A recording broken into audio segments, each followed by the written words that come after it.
share with you getting serious with God. Ano po bang ibig sabihin yan? Define natin yan in a little while. Let me begin by saying, being a Christian or being born again is not just making a decision to follow Jesus.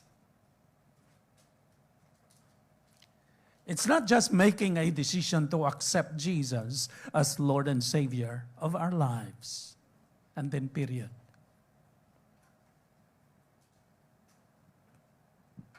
Christianity is a lifestyle based on a personal relationship with Jesus Christ.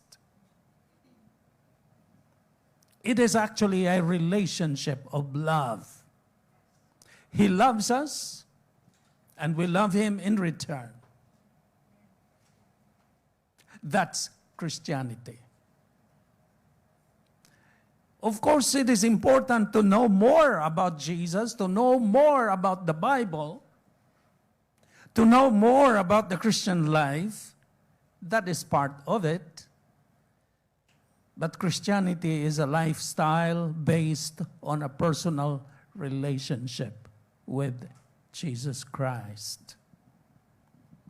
Mga kapatid, the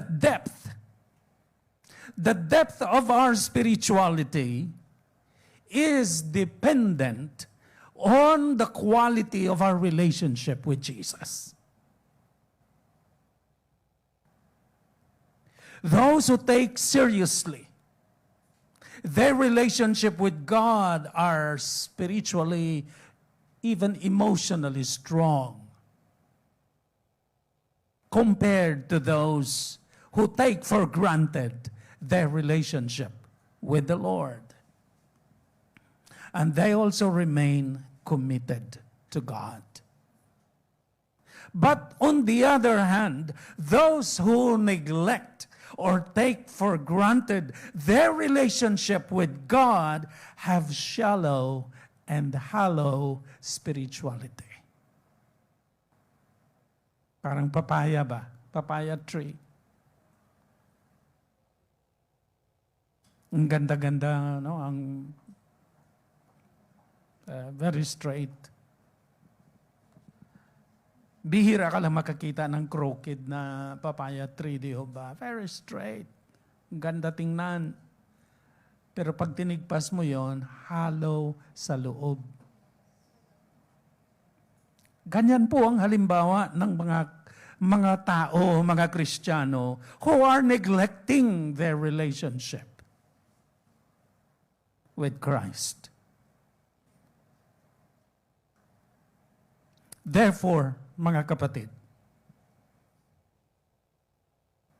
because our relationship with Christ is so extremely important, we should never neglect.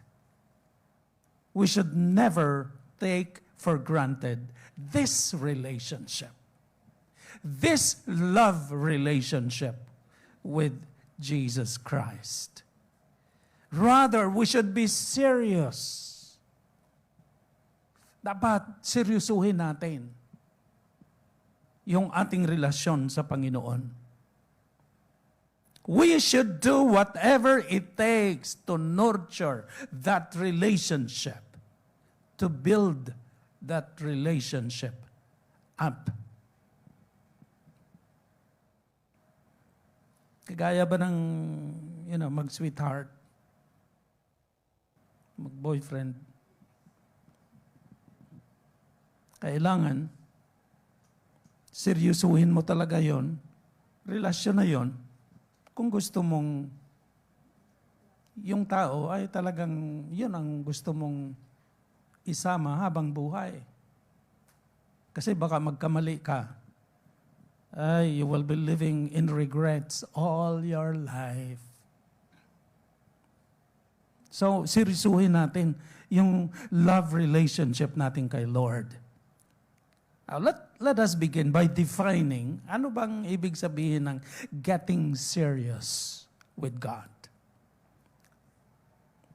Well, simply, mga kapatid, it means taking seriously our relationship with Him. Yan po ang ibig sabihin ng getting serious with God. Yung hindi mo pinapabayaan, hindi mo nine-neglect ang relasyon mo sa Panginoon. That's what it means to get serious with God. Ibig sabihin, huwag natin pabayaan ang ating relasyon sa Panginoon. You know, the problem with Philippine Christianity, we used to proudly declare that we are the only Christian nation in the Far East, right? Pero sa totoo lang, sad to say, ang ating Christianity ay sa religion lang, hindi sa pamumuhay. And today, the problem with Philippine Christianity and perhaps Christianity in other parts of the world is not so much in terms of adhering or believing with false doctrines and practices.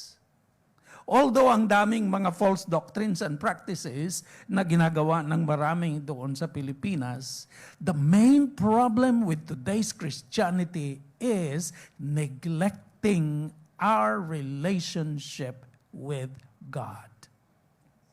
Yan po ang primary problem. It is being lukewarm. It is spiritual apathy. Yun po ang mayor na problema sa Kristyanismo sa Pilipinas at sa ibang dako ng mundo. Pag binasa po natin ang Book of Revelation, chapter 1 and chapter 2, makikita po natin doon ang 7 letters or letters to the 7 churches. Ang isa sa mga churches na pinadala ng letter is the Ephesian Church. And in every letter, mayroon pong accusation ang Panginoon sa bawat simbahan. May mga affirmations sa mga strengths ng bawat simbahan, pero bawat simbahan may criticism ang Panginoon sa mga letters na pinadala sa kanila. And sa Ephesian, ang pinaka-criticism ng Panginoon sa simbahan na ito is, they have lost their first love. Nawala po ang init ng kanilang pag-ibig sa Panginoon. They used to love the Lord with their best. Napakainit nila sa Panginoon. Pero dumating ang punto na nanlamig sila. Iyan po ang problema ng ating Kristyanismo ngayong araw, ngayong panahon. We have distorted priorities, if not wrong priorities. We major the minor, yung mga worldly concerns, and minor the major, yung Diyos at ang kanyang kaharian. That should be the major concern of every Christian. So, mga kapatid, sa totoo lang, spiritual neglect is the main anay of our spiritual life. It's not so much na yung mga pinaniniwalaan natin or itinuturo sa atin mga false doctrines. No. That's not the major problem of today's Christianity. It is neglect of our relationship with God.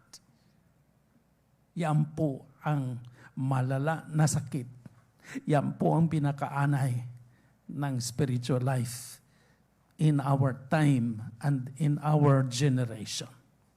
Ang punto, Ang definition, getting serious with God means not neglecting our relationship with Him. And we should do whatever it takes to build and nurture that relationship because it is extremely important. Now, clear na po ang definition ng getting serious with God. Ngayon, let's proceed. Bakit yan necessary? Why is it necessary? Why is it important not to neglect our relationship with God? Why should we take it seriously? Bakit hindi po natin dapat pabayaan ang ating relasyon kay Lord?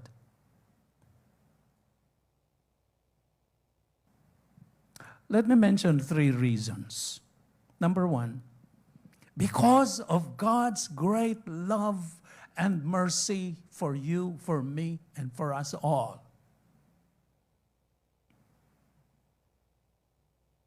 Balikan natin yung appeal ni San Pablo kanina. Verse 1, Romans chapter 12. Therefore I urge you. In other versions, therefore I appeal to you. And there is another version that uses this phrase, therefore I beg of you.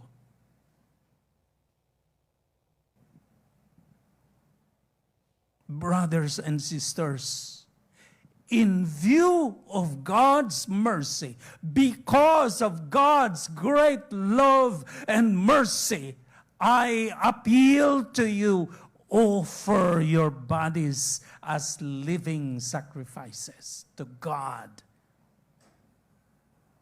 So yan pong pinakaunang rason kung bakit seryosuhin natin relasyon natin kay Lord. Kasi recipients tayo ng kanyang undeserved love and mercy in Jesus Christ.